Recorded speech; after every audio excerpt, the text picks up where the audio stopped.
Ever since I started my work in politics, I have heard stories and rumors of something sinister happening in South Africa.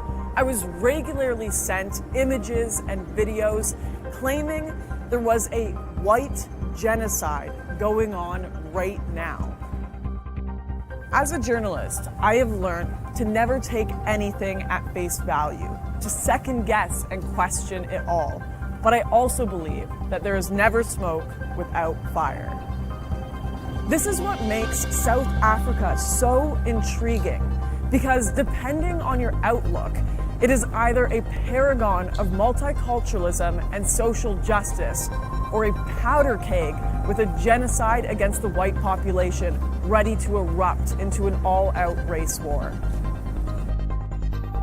After doing some digging, I found an overwhelming mess of conflicting information about South Africa.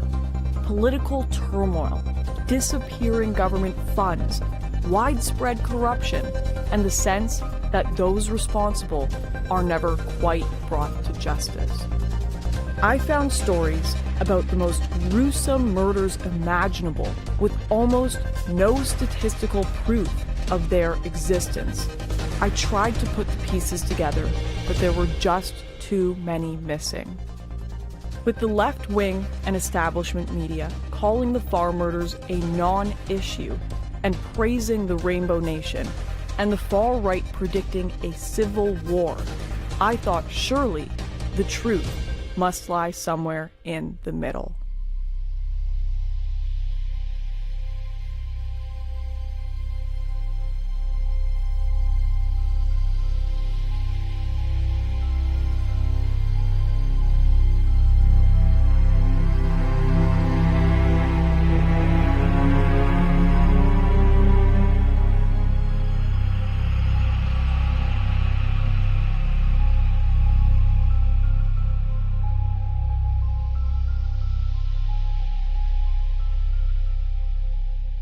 To understand South Africa today, we have to understand South Africa then, 366 years ago to be precise, when the wheels of history were set in motion. It all begins in 1652, when the Dutch East India Company, or the VOC, became the first European group to establish a permanent settlement on South Africa's western coast. At this time, the rest of the country was inhabited only by the Khoisan people, an ancient nomadic group who foraged the land long before the black tribes migrated south into the modern-day KwaZulu-Natal.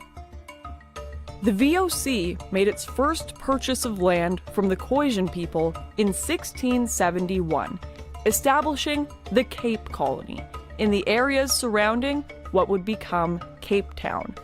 But it did not treat all under its rule well, and many children of the settlers were born into indentured servitude.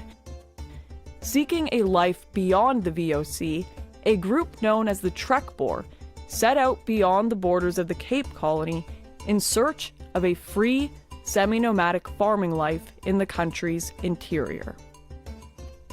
They were joined by the first of the Voortrekkers in 1836, a larger group that would eventually form the basis of South Africa's modern Afrikaner population.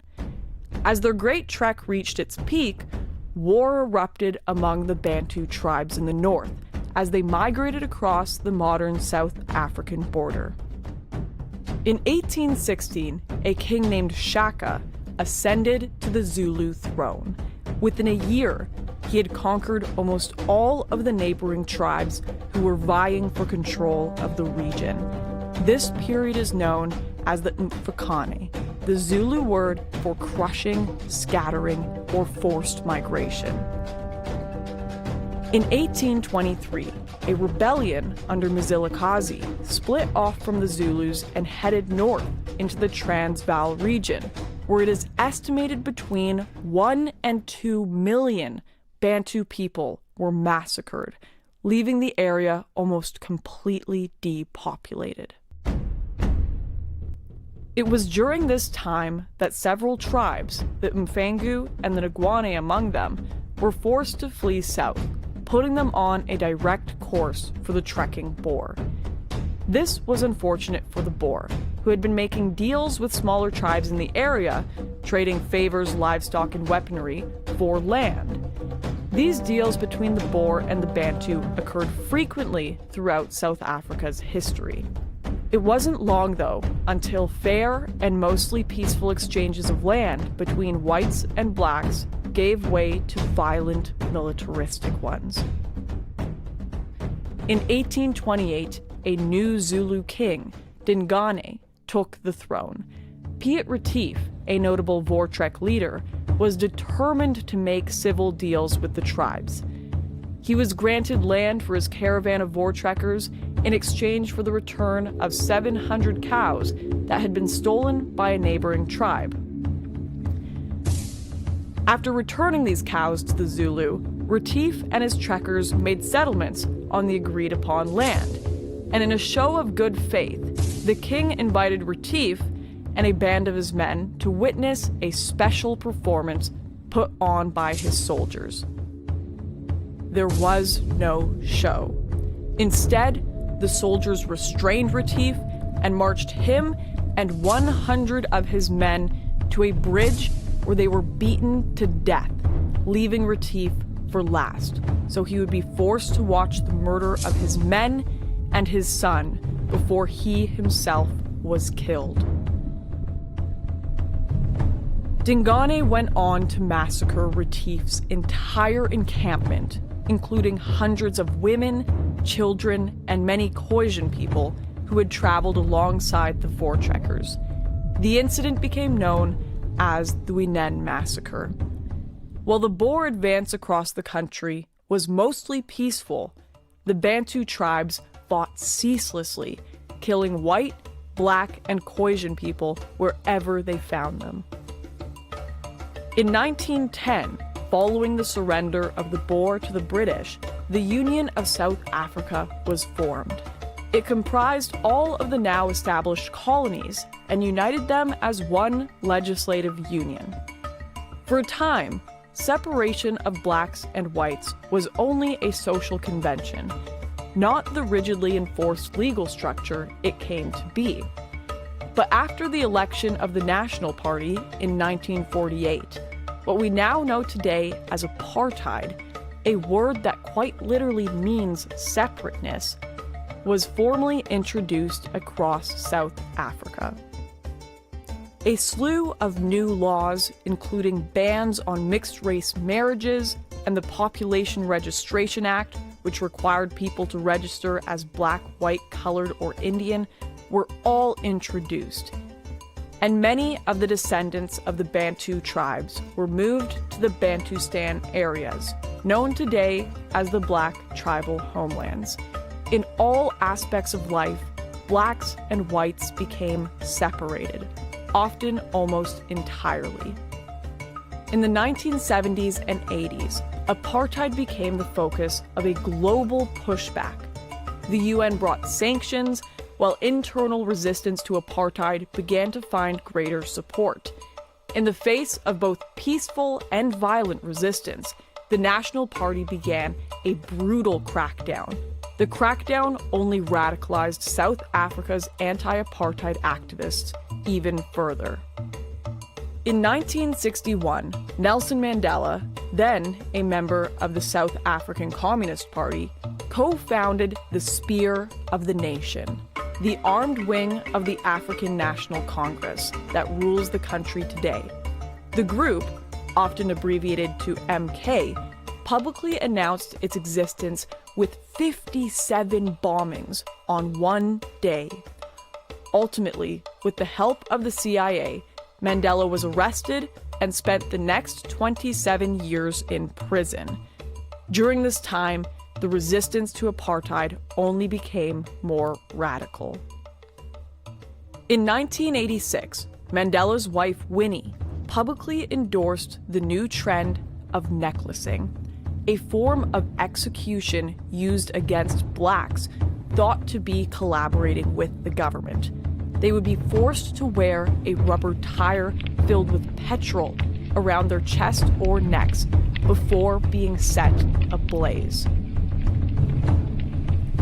Eventually, following international pressure and the fear of a race-based civil war, the National Party released Mandela and entered into negotiations with the African National Congress, formally ending apartheid in 1991. 3 years later, Mandela led the party to victory in South Africa's first multiracial election, securing his presidency and bringing about a new constitution, emphasizing racial reconciliation. South Africa is a young democracy, and the country still faces great obstacles, like deciding who has the right to parts of land still owned by the Afrikaner minority, something that has come to be known as the land issue, and which is tied closely to attacks on farmers. It is this divided South Africa that I am stepping into today.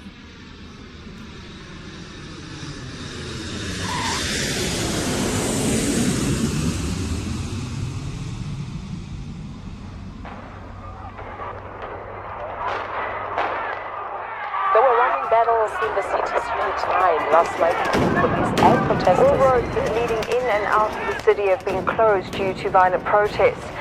Shops have been looted and roads have been closed. Within hours of touching down in South Africa, I saw protests and rioting across the nation plastered on every TV screen. But there were hardly enough news channels to encompass even a fraction of the true chaos.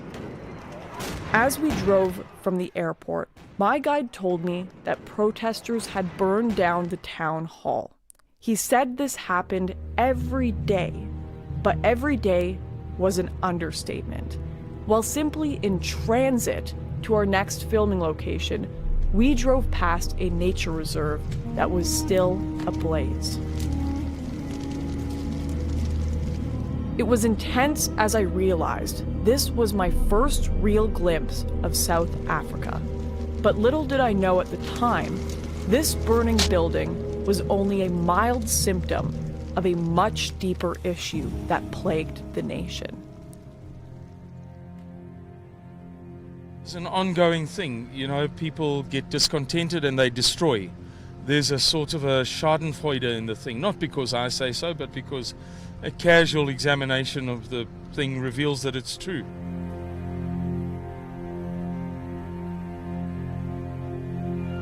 There has been, for many years, going back to apartheid, but currently too, a habit of burning down schools if the children are discontented with the headmaster, for example. In South Africa now, where we're following the burning of 13 schools in the country's Limpopo province. The protest broke out over a district boundaries dispute. Protesters say moves to include their neighborhoods into a new municipality would delay efforts to get them better housing and water.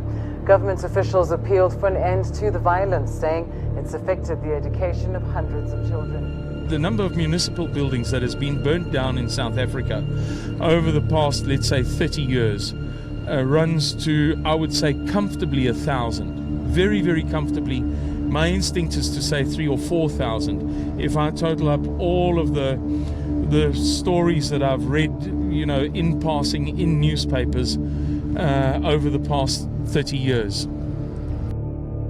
While I had come here to investigate the farm murders, I quickly learned the problems here were far more prolific.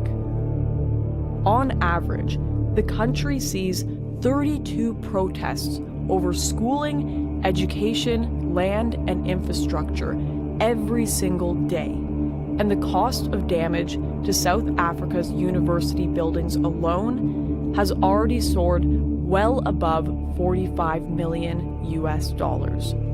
There was clearly more at play here than I first thought, so I pressed on, determined to find the truth. When investigating the farm murders, I was met with a remarkable scarcity of information. The government statistics did not report any rise or increase, and the BBC and other mainstream outlets echoed this position. I wanted to know why the murders of South Africa's rural white minority were so different from the rest of the crime in this country.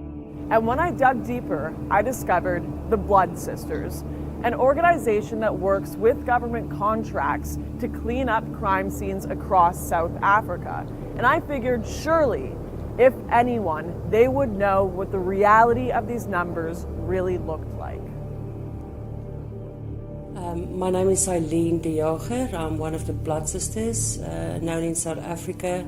We are a nationwide leader in crime scene cleanup.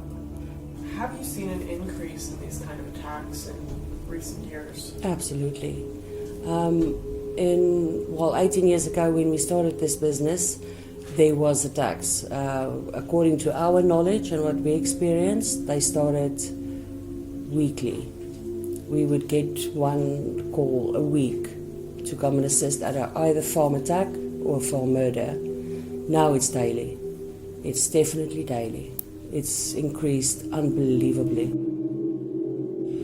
Between 2012 and 2016, the attacks on smallholding farms or properties deemed as a farm or an area non-residential has increased by an average of 72.9%. The figures that I've just given you is according to our statistics. Government statistics will differ. I don't suppose you can tell us much about why that is. We don't... I don't work closely with them because we don't do every scene. But their figures are funnily enough lower than ours. I don't have a particular reason for that. I don't wish to divulge on that. This was the first time on camera a qualified government associate had confirmed my worst fears. Not only are the farm murders real, the genuine numbers are much higher than we imagined. But I wanted to know more. In a country that already has extensive murder rates, why are these so much worse? Farm murders are one of the most gruesome kind of crime scenes that we have to deal with, especially, in South Africa. Farm murders are intentional. It's not robberies. It's intention. The intention of the attackers is, according to us and what we've seen, is to kill. It's been classified, especially on the crime stats as well, that it's attacks or robberies, burglaries. But because there is no statistic for farm murders currently in South Africa, the brutality of the farm murders in South Africa is undescribable. We found pieces of nails being pulled out. We found hands being removed from bodies. We found people raped, murdered, brutally murdered, babies, children, the farmers trying to protect their families, and there's just no stopping. The farm murders are brutal.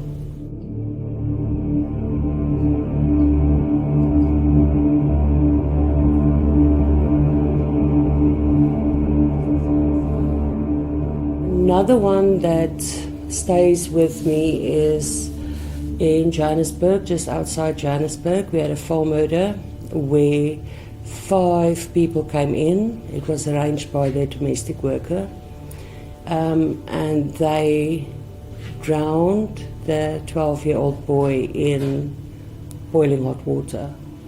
So we had to remove the skin from the bath as it was peeling off him in the hot water. That was a terrible scene. If you look at the worst movies ever made, it's not really a patch against what is really going on there. It's unbelievable.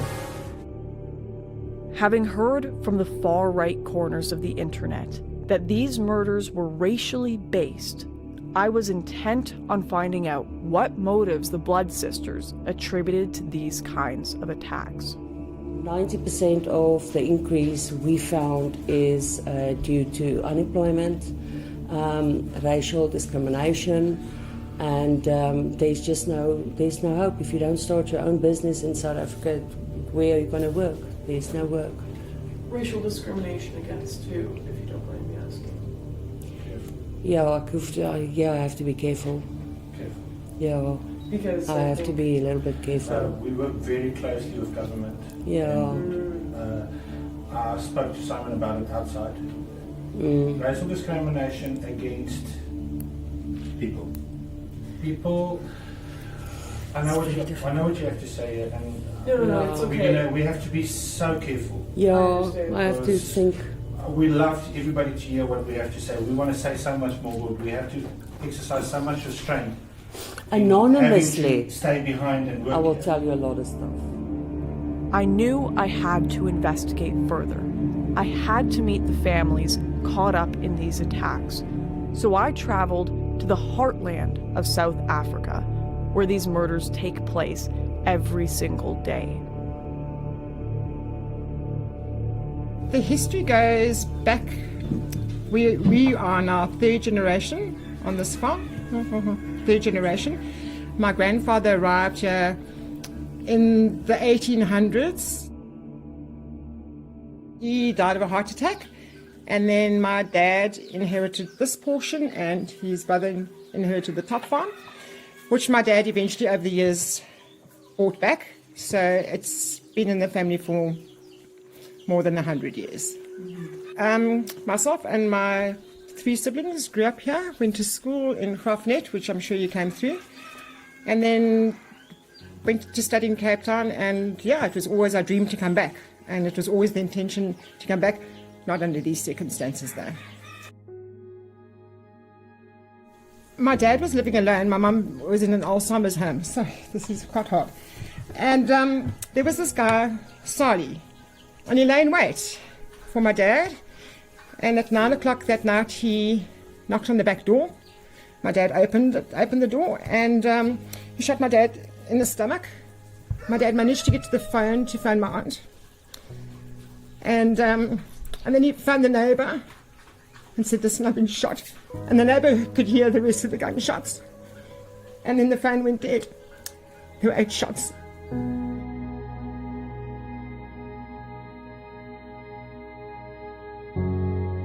There was one shot that ricocheted against that wall.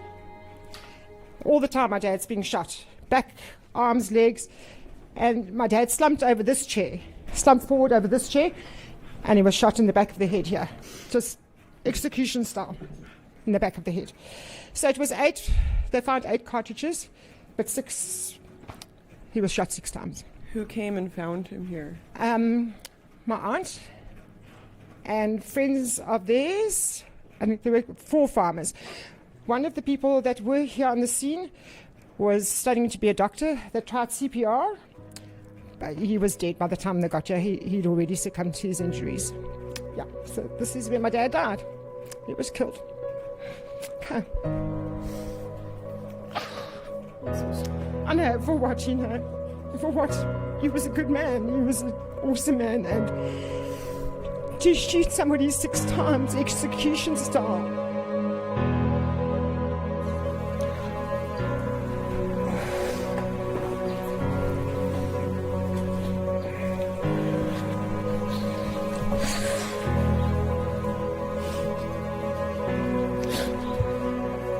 You think it gets easier, and it never does, unfortunately. My dad was, and you will back me up, and everybody will back me up. My dad was the most loving person. Cold-bloodedly just gutted for, and so all they took about 20,000 rand in the safe. They took that, helped themselves to food in the fridge, and then hit the road, and then bumped into, or saw all the farmers arriving, and ran. And they spent the night, the 2 of them, at one of the farms, and got back to Aberdeen. And by Saturday morning, the farmers had caught both of them. The farmers, not the police. The farmers. It was a tip-off. and the farmers caught them, and eventually the police apprehended him. So were these people brought to justice? He got 15 years. 15 years. So, you know, if with these 15 years he can sit for six years, and he'll come back. And he'll probably come and kill us or kill another farmer because he knows how easy it is, that he's got away with it. But no remorse whatsoever. Nothing. He spun so many stories in court that the judge eventually just said, rather keep quiet because I don't believe you. So justice hasn't been served yet. Listening to Janine's story, standing in the exact spot it had happened, was intensely uncomfortable. But it would not be the only sobering story I heard that day. Just hours after sitting with Janine, and only 50 miles away, we entered the farm of another family who had been tormented by the nation's growing crime wave. The Haas family have had to go to extraordinary measures to protect their family after their father was shot in the face during an attack at their home. I woke up one morning and heard a terrible noise. My son and my little daughter were in the house, and I don't know why, but I just screamed. It happened so fast. I ran to my bedroom window and I just saw people jumping over the wall, and it was already over. I went outside and I saw the blood. Only then did I realise my husband had been shot.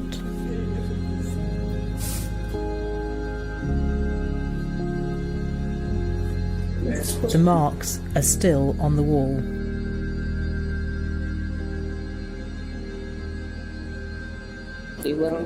You hear about this every day. There's not a week that goes by without a farm attack. My husband survived the attack, but others are not as lucky as us. Seeing the scars and the impact watching this attack unfold at their home has had on this family brought the situation in South Africa into sharp focus for me. And the security measures, the electric fences, the thermal cameras, as well as a closet stocked with guns and weaponry, now serve as a daily reminder of what happened here for a family that is already struggling to heal.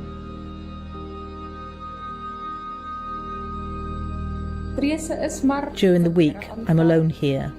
My kids go to boarding school, and I almost never go out. I always lock everything. It's had a huge effect on my life. My fears are for another attack. My peace has been stolen. I just never feel safe in my own home.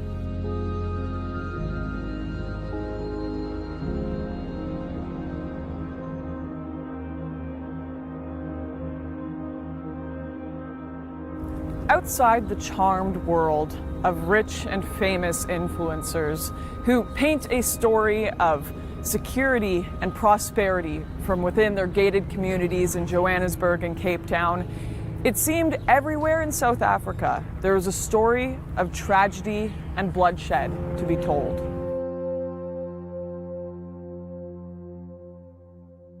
Yes, my mother-in-law was murdered here in 2008, January 2008.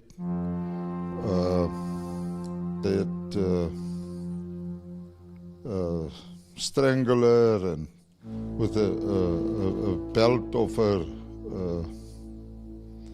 a belt around her neck, and they take out her eyes with a fork, and they prick her with a fork. Her whole body was pricked with a fork, and it was very cruel, very, very cruel.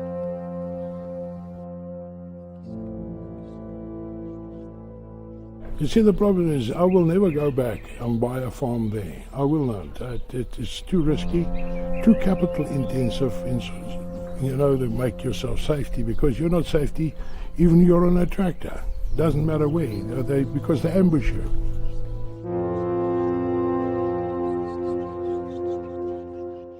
I'm not scared. I'm not scared for that, but if I know to do something better, I would rather do something better. That's why I'm here. I'm retired now and I'm not farming anymore. Do you think the government turns a blind eye to the murders of white farmers? Yeah, I personally think so. We had a system in place way back, we call the commander system, and they were very, very much helpful to the farmers, but then they disbanded them all, and they've left everything over just for the police. But I think the farmers now are coordinating with each other, and they are doing the most of the job in order to catch some of these culprits. So the farmers are now kind of acting as their own police force. Yeah, I think so, yeah. In fact, some of these farmers had added me into WhatsApp groups, where over months I've seen the reports of attacks, the theft and killing of livestock, gunfights in the streets, and of course, farm murders.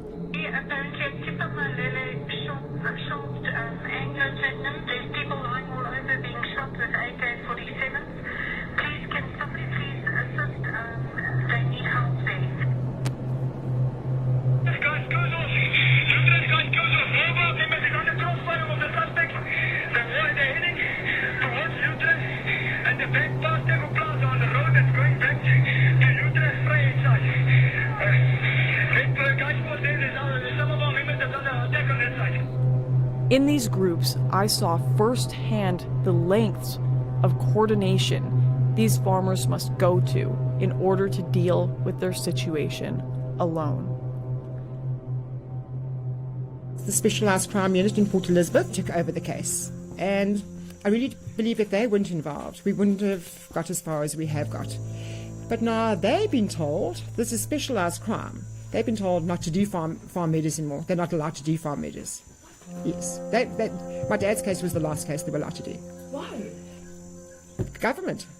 The government has said the serious crime can't look at farm murders anymore. These stories of government failure are heartbreaking, not least of all because these farmers are left feeling helpless and alone. I was due to move on to the last leg of my journey when I was introduced to a man named Louis, who lost everything in a drought that hit his region. Basically, we are in a drought, and the state has declared it a disaster. They allocated 375,000 to our district, but it did not reach us. Nobody knows where the money is, but it has obviously been stolen, and it's made everything much worse. Louis showed me around his farm, where the effects of the drought were a striking sight.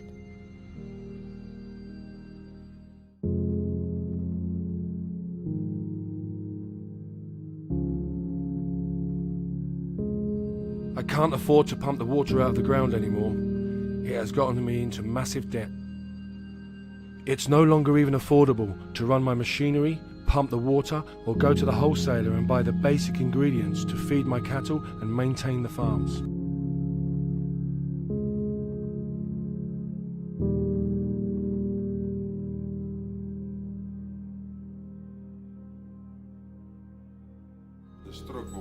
It is all totally pointless. My farm used to be a green oasis. It used to be a healthy, perfect farm.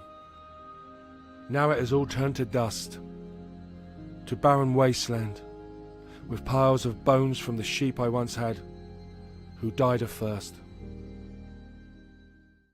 Over the past few years, the South African government has used its Black economic empowerment policy to coerce utility companies into depleting the number of white workers to reflect the racial makeup of the country.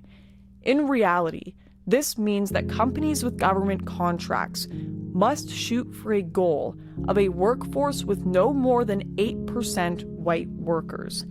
Since these mass layoffs, filling engineering and other high-skilled positions has been difficult, only worsening the water crisis and causing serious ramifications for the country's white farming minority. I could no longer afford to maintain my old home, so it fell into disrepair, and we now live in a much smaller shack down the road. There is nothing left of that house. The floors have rotted, the walls are breaking. The place my children were born, the place my wife and I built from scratch and used to love, it is now just rubble. This is happening to everyone, everywhere here. You drive up and down these lands, and all you can see is dilapidated farms. There are extremely difficult times laying ahead for us. Everything points towards them trying to break us.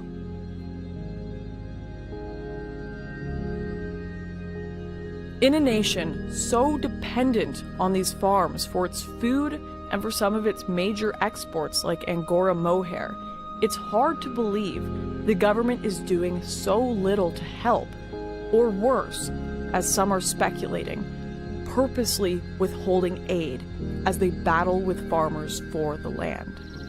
The whole objective of the government is to make it very difficult economically. Through fuel and property taxes, they are overtaxing us on everything.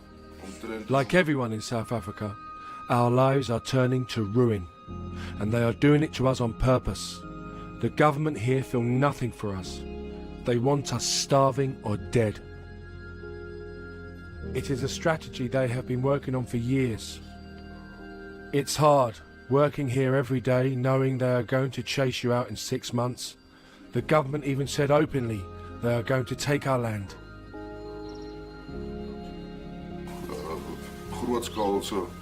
I will never recover from this. I just hope my children can have a better life one day. Spending time with Louis on his dying farm has been a truly heart-wrenching experience. Not only are these farmers forced to live with the constant fear of break-ins and some of the most gruesome crimes imaginable, but every day has been a struggle even just for the survival of the very land to which they are so deeply rooted. To make matters worse, if the government follows through with their promises, Louis will shortly be losing all his land as well. Listening to Louis describe his situation was surreal. It was far too removed from the reasonable middle ground I expected to find between the left and the right's posturing of the issues facing South Africa. Only days after leaving South Africa, I saw Louis' fears vindicated in Parliament. The ANC announced they would absolutely be taking white land by force, expropriation without compensation. Even the ANC's most famous leader, Nelson Mandela, a known radical communist, at least believed in the concept of compensation. He didn't even propose a motion this extreme. This will be the first time in modern South Africa we see something like this play out. In fact, all of South Africa's political parties have steadily become more radical in their approach. The EFF, which holds 10% of the vote, are notorious for singing an anti-apartheid song at their rallies, calling for the deaths of white farmers.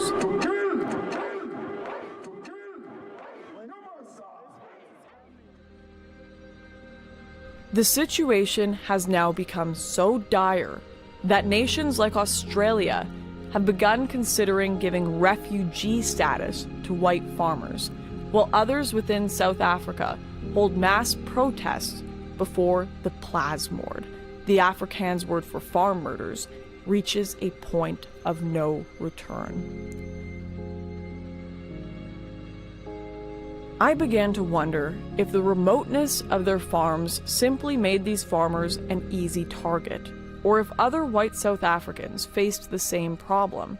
So I met with Liz, a businesswoman with a successful paintball field and shop near Port Elizabeth. I've probably had over 100 break-ins at my business in the last 10 years.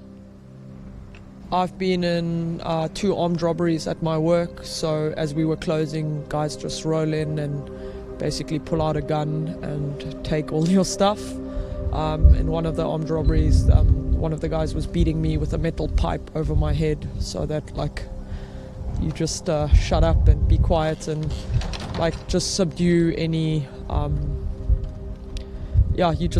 they basically just don't tell you to be quiet, they just make you be quiet.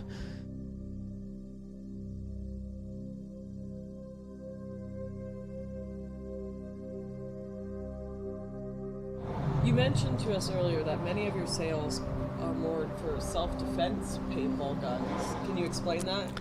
Basically, a lot of people are getting robbed these days at their homes and at their work, and they buy paintball guns with solid balls and pepper balls because it's a non-lethal defense form. You don't need a license. Getting a gun license in South Africa is very time-consuming, very costly, and you're not guaranteed that you're actually going to get a license. So a lot of people are buying paintball guns from us to basically shoot anyone who's on their property or trying to get on their property with a solid ball that's basically made of nylon or fiberglass, and it's like a deterrent. Things have gotten so bad that Liz has been forced to bring armed security for her daily cash out. Sometimes, when we're busy, then my dad will come to the range and basically bring his gun, and then we just have that as a extra precautionary measure because you never know what's going to happen. It's like the Wild West at times. Some people watch Wild West movies. There's days where you feel like you're in your own Wild West movie in Africa. Just days after visiting Liz, she was the victim of another armed break-in. Like many other white South Africans, she has now decided to close down her business and attempt to leave the country.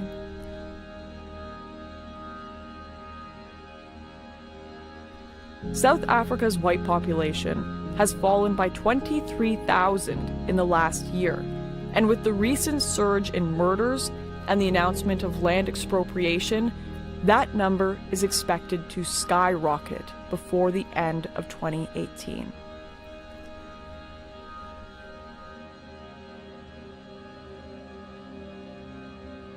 To get to the bottom of why this was happening, I wanted to meet some of the nation's policymakers to hear their side of the story. So I managed to secure an interview with Thabo Mokoena, a powerful businessman and a member of the ruling party's provincial executive committee, and someone I have been advised is a major force within the African National Congress. So there's been very slow progress in terms of addressing the land or redistributing the land. So we must speed up. And it's not the question that government does not have money for compensation or there is no money for compensation in the system. I think it's just part of the problem is that the bureaucracy is way too slow and then it undermines, the good objective. So you need to have cutthroat departments that understand the agency and the plight of the people. When they are required to do their work, they must do it. Are things leaning more towards with or without compensation? I don't know, I'm just curious. Yeah. Look, the decision that has been taken, it's without compensation. There's nothing that government can do that is illegal to the farmers. Neither there is nothing that the farmers can refuse, which is law. So they don't have much options. It is not the intention of the ANC to go and grab the land illegally and that type of thing. No. We will do it within the prescripts of the laws of this particular country. And then if it means that the laws of this country are not adequate to address that, the first thing to do is to introduce the new laws that allows us to be able to. But once it's law, no farmer, no person that can come and say that I am going to disobey this law. No, do it at your own peril. This seems to be the official party line. Don't worry, everything is fine. Ignore, cover up, and don't mention it. But former financial advisor to the ANC turned political activist Simon Roach has spoken out against this approach in recent years. Our economy is imploding. The value of our currency has deteriorated dramatically, almost unbelievably. We've been downgraded to junk status. We have an official unemployment rate of about 38%, just over 38%, but an unofficial, in other words, the non-government sources say that it is certainly 50%. We have about 16.3 million, in fact 16.3 million people on social grants and an income tax base of 3.1 million people. Taken together, these are the reasons we believe there will be a civil war. And I'd like to add a final anecdote. We recently had a protest in South Africa against farm murders. The protest was called Black Monday. And afterwards our Minister of Defence said that if whites stage another such protest, they will bring a civil war upon themselves. They will provoke a genocide. Like the wider situation in South Africa, my conversation with Thabo quickly became messy and confusing, something I began to believe was a tactic to avoid confronting the reality of the situation. The implications of this tactic became increasingly concerning throughout my trip. To simply ignore racial tensions, economic and energy crises, and of course the farm murders seemed shockingly irresponsible as the evidence on the ground continued to mount. It was at this point that I discovered another phenomenon sweeping the country: white squatter camps. So I went to one such site to investigate it for myself. This squatter camp, just outside the nation's capital, is one of many across South Africa and is home to some of the country's most disadvantaged people, many of whom have struggled to find work, basic medical care, or even shelter because of the country's black economic empowerment laws. It is built on the site of an old dumping ground and is home to around 60 people, most of whom are children. We're okay to film? Yeah. Yeah? Yeah. Okay. All right, this is Donnie. He's going to be a tour guide. Hi, Donnie. Nice to meet you. Yeah, well, the place is about people that haven't got place to stay, that stays on the street. So we help them, and there's some of the people that is coming in that's got drug problems and all that. We help them with it, and especially women that is abused with children, and we help them with that. That is what we are doing here. So, and from the public side outside, we don't get any support. So the men here, we are working. We love to do it because, especially women and children, they don't get any support from the government. They don't get support. And we haven't got power or lights, electricity we haven't got here. That's why we got water, but Kobus is supporting us with the water, so he's paying that damages out of his pocket. Could you tell us just in simple terms why this is here? Because there's no help for whites in South Africa, not so all, nothing. So our whites land on the streets, they ran to squatter camps because they know there's food and clothes. That's why I started it. Who builds these houses? You guys do? Ourselves. Yeah. We do it ourselves. We do it ourselves. There's this one guy stay here. Look at this room. One guy. So without this place open, where would these kids be? They will be on the streets. Or they will be in foster, or they will be in somebody else's care. The government doesn't have a whole lot of programs? No, nothing. Well, there are poor people of all races in South Africa. People here are often refused help based solely on their race. Miss Grace, the de facto mother of the camp, told me how one resident was refused treatment at a hospital because of the color of his skin, while children in the camp were refused places at a local school for the same reason. There's nothing. There's I think in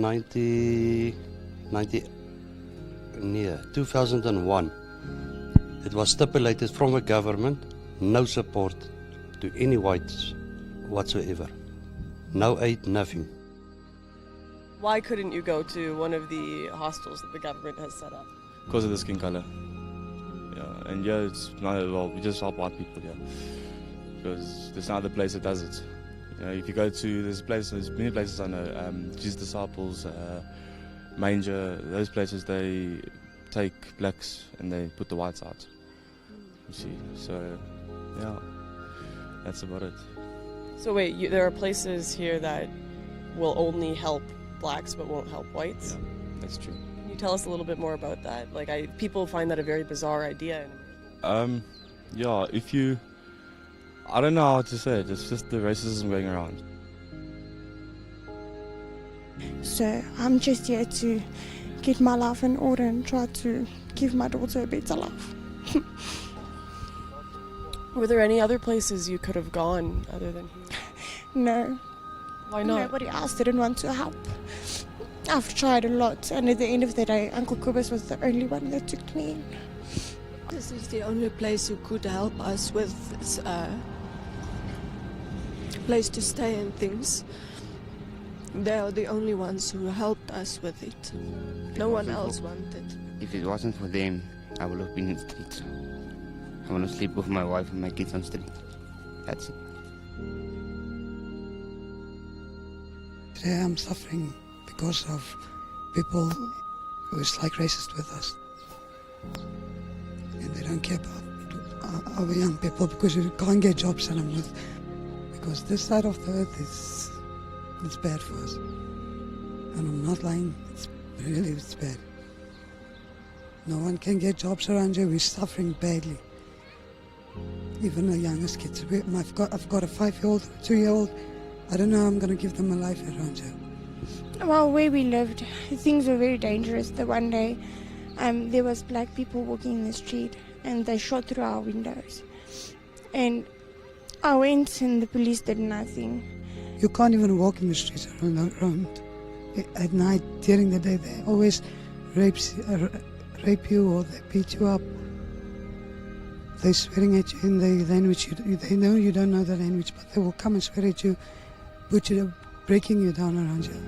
You don't feel like a person around you anymore. So they're making sure our people, we don't have a life anymore. They will make sure about it. This is just one of dozens of camps like it in South Africa, a growing testament to the resentment the country's white population now faces. In order to learn more about why anti-white racism is thriving in the country, I spoke to the deputy president of Black First, Land First, one of South Africa's more radical political parties. Last year, Andile Mqitama founded the Black First, Land First, which he says aims to put land and the economy back in the hands of black South Africans. BLF is taking...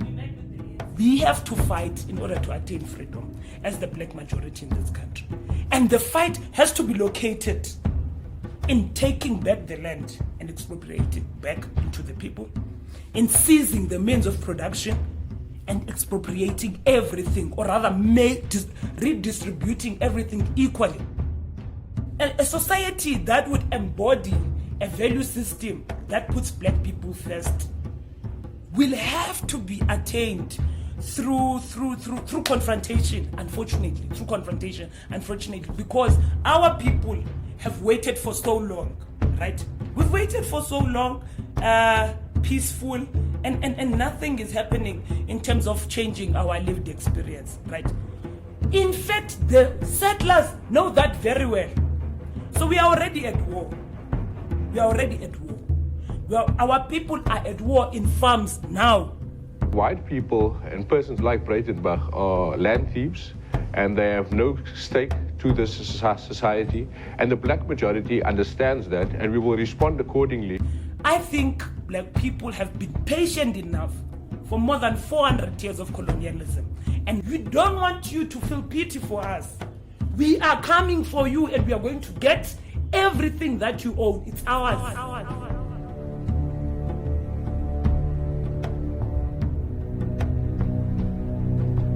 During my trip, I was worried to see views like these so readily accepted and even celebrated on television and in the print media, particularly given the truth of the history of the Boer people.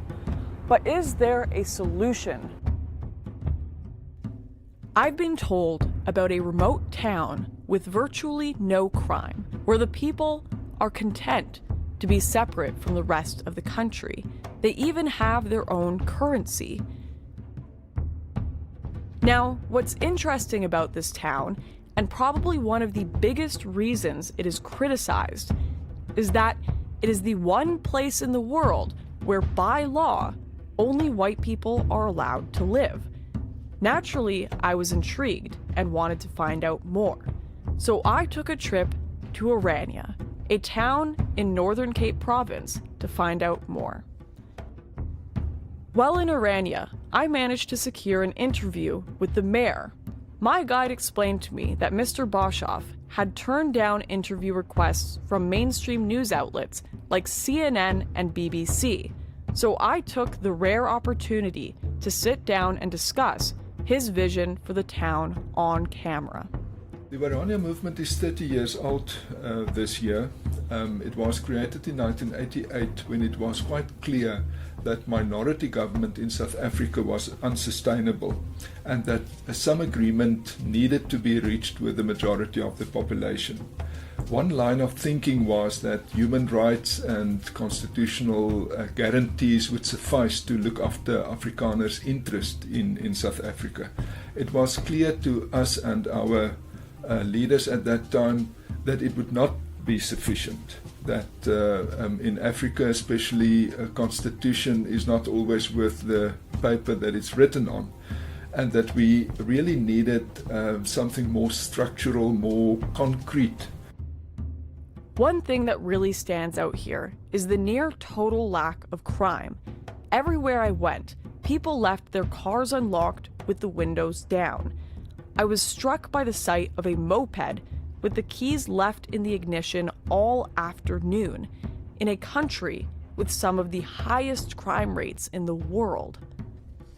Let me say with a certain amount of pride that if it's not zero, it's quite close to zero. There are petty crimes of different kinds in any community. But in terms of the crime wave that is all over South Africa, we don't have anything of that kind. And there's different ways in which you could reach the point of a close to zero crime rate, and we have succeeded in doing that. This single white enclave has been the subject of international derision for its apparently racist mission to keep Afrikaner culture alive. But what I soon realized is that the concept behind this town was no different to that of the black tribal homelands, an area of land 10,000 times the size of Orania that South Africa's white minority are still forbidden to live on today. It's no more racist than any black community, of which there are literally thousands in South Africa. And I say that because we don't define ourselves in the first instance in terms of race, but in terms of culture and language and a whole tradition. To people in the West, this town may seem bizarre, but it's clear that like many other places in South Africa, and indeed the world, the people of Orania consider the threat to their culture great enough to take extraordinary steps to ensure its survival. Orania movement members are more than 5,000 at the moment. So it's small, it's relatively small, but nonetheless, we've created a kind of alternative that is ready to grow. I was certainly struck by the sense of peace in Orania, something which stood in stark contrast to many of the other towns I visited while in South Africa. Orania is just one potential solution to this crisis, and for the people living there, it seems to be working. On and off camera, many people, both black and white, did suggest segregation as a potential solution to this crisis. And even more worrying is the growing number of people preparing for a race-based civil war if another solution cannot be found. Simon is now one of the senior members of the Sightlanders, the world's largest non-state civil defense force, a network of around 200,000 members who believe a civil war is coming, and their only option is to be prepared. Simon invited me to the home of one of its members to take a look at the kind of preparations these people are making. Okay, so these are the preparations of the Erasmus family, which includes a hydroponic system to be taken with them in their vehicles in the event of a civil war, a nationwide anarchy crisis. And these will be laid in their vehicles and taken down so that they can start crops from scratch in any remote area as long as there's water. So they have five cars in their clan, you could say, and then they have that truck that will carry a whole lot of stuff. When they move out, they're building a sort of canopy for the truck for refugees that they will pick up. It's obviously just in the early stages. That's a dryer for all the veggies. You can even dry meat inside it, you know, and prepare that food. You know, that can keep us 2-3 years, definitely. The family doesn't use it for its day-to-day use. It's specifically a preparation for a nationwide anarchy situation. The scale and thoroughness of these preparations would make you think the apocalypse is just around the corner, but Simon assured me that these were only the preparations of one of thousands of others across the country prepping in the same way. In fact, every year the Sightlanders hold a huge evacuation drill where different groups from across South Africa carry out a complex run-through of their plan for when civil war breaks out, something they believe is inevitable. All this talk of civil war seemed extreme, so I asked Simon how he thought South Africa could go down such a dark path. I think, Lauren, that it would be a very spontaneous, sudden thing, for the simple reason that South Africa is a bubbling cauldron at the moment. You have seen across South Africa these spontaneous events where people run into a bunch of H&M stores and smash them down. You've seen for yourself this very morning. We arrived on the scene a very short while after a nature conservation facility had been burnt to the ground by disgruntled neighbors. Perhaps it was people who felt that they were owed more jobs or something. We don't know. These things happen so quickly, and so many people are embittered at the moment. Our government is woefully unable to provide modest governance. The Sightlanders have been criticized by mainstream politicians and media alike for their dramatic approach in dealing with the country's problems. But as the crime wave deepens, and the government's anti-white rhetoric is now being realized in legislation to take white land, I have to wonder, if we were in their shoes, would we be compelled to act in the same way? And could the Sightlanders be preparing for what is becoming an ever more realistic bloody future in South Africa? What I found most striking about their preparations was that we did not uncover a mass amount of weapons or offensive materials. Instead, we came upon first aid kits, a hydroponic system, and plenty of survival equipment. In fact, every year the Sightlanders hold a huge evacuation drill where different groups across South Africa carry out a complex run-through of their plan for when civil war breaks out, something they believe is inevitable. Lauren, Sightlanders organization is the first line and the last line of defense in the event that our worst fears are realized and a race-based civil war engulfs South Africa.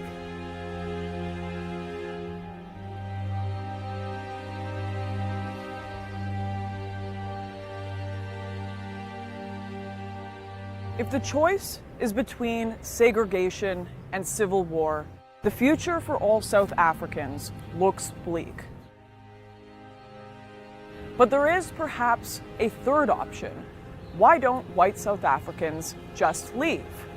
Well, this third option is far more complex than it may appear.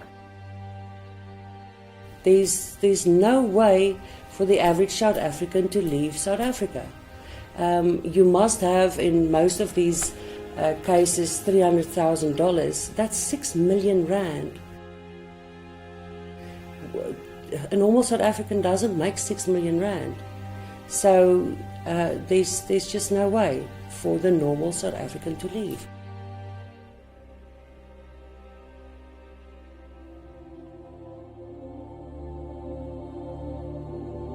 The Afrikaner people are not recent migrants. Their South African roots date back hundreds of years. They have evolved their own language, their own culture, and are living on land that their families have farmed for generations. Land that was not stolen. I don't blame those that want to stay. There is something biblical about South Africa. You can feel it in the air. Their history lives in the very soil they work every single day, and many will not be convinced to leave it so easily. Beyond this, for those who do wish to leave South Africa, the process and costs have made it nearly impossible for the most vulnerable to travel beyond its borders. If I can get a chance, I will go. If I can get a better life that side of the seas, I will go. Me and my 2 kids, I need a life to make for them. Because my life is ruined because I don't have a job, there's nothing out there. I want something to happen for them. Because they're still young, I need to get that for them to have a life. Because if they don't have a life, what is going to happen? The blacks is going to kill my kids. There was rumors around here. They said it's going to come in, I don't know when. I don't know which, like Zuma, or, you know, I don't know if it's Zuma or what, Malema or whatever kind, said if he takes over, he's going to kill our whites.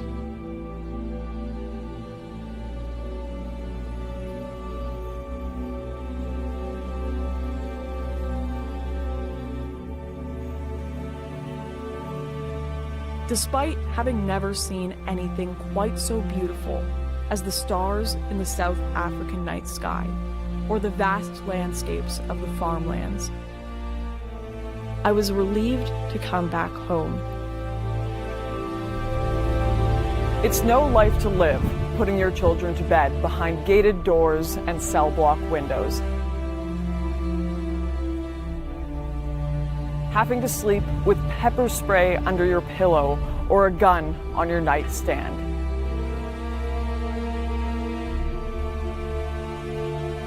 Leaving this place is a luxury these people do not have.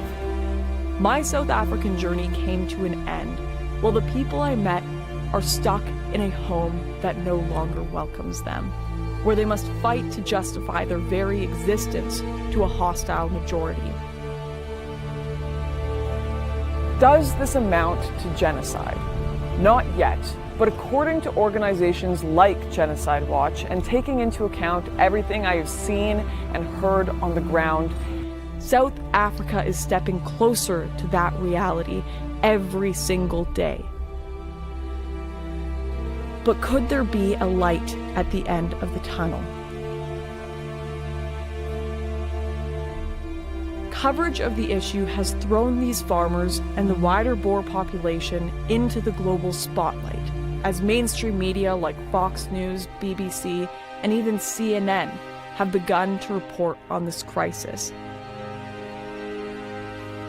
And with this story set to play out on the world stage, it will be for South Africans to face their future. But now, at least one thing is certain. With the world awakening to the plight of these people, they won't be facing it alone.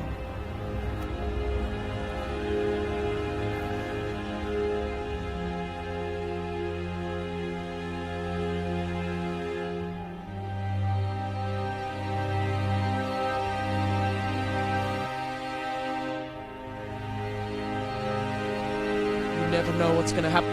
It's like the Wild West at times.